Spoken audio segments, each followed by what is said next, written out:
સાબર ડેરીમાં આજે પશુપાલકો પોતાના દૂધનો ભાવફેર માંગવા ગયા, જે ઘણા સમયથી એમની માંગણી હતી. હજારો ખેડૂતો ભેગા થયા. ભાજપના રાજમાં પશુપાલકોને ભાવ આપવું તો દૂર, ભાવફેર આપવા તો દૂર, ઉપરથી લાઠીઓ વરસાવી પોલીસથી, અને એમાંથી એક પશુપાલકનું મોત થયું છે. આ શું થઈ રહ્યું છે ભાજપના રાજમાં? ગુજરાતમાં ખેડૂતો અને પશુપાલકો ઉપર આટલો અત્યાચાર.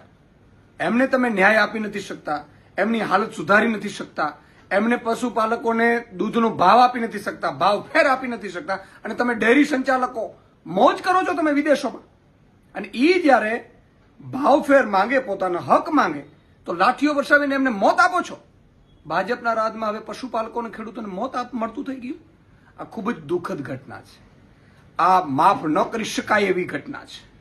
હું મૃતકને, પશુપાલકોને જે મૃત્યુ પામ્યા છે, ભગવાન એમની આત્માને શાંતિ અર્પે, એમના પરિવારને દુઃખ સહન કરવાની શક્તિ આપે. પરંતુ ભાજપને કહેવા માંગુ છું કે તમારો અહંકાર આટલો સારો નથી.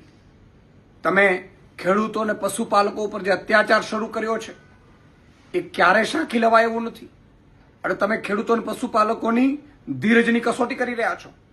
30 વર્ષ પહેલા આવી જ રીતે કોંગ્રેસે પશુપાલકો ઉપર, ખેડૂતો ઉપર ગોળીબાર કર્યો હતો. પછીથી ક્યારેય સત્તામાં નથી આવી.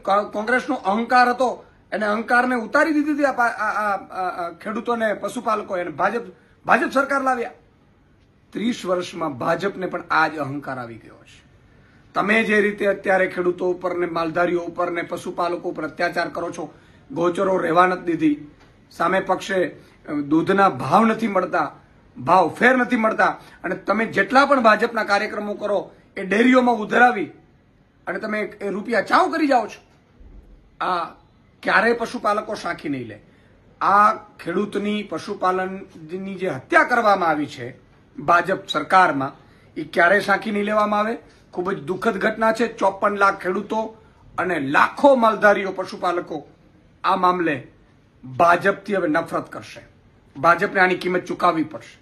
જય હિન્દ, જય ભારત, જય જય ગરવી ગુજરાત.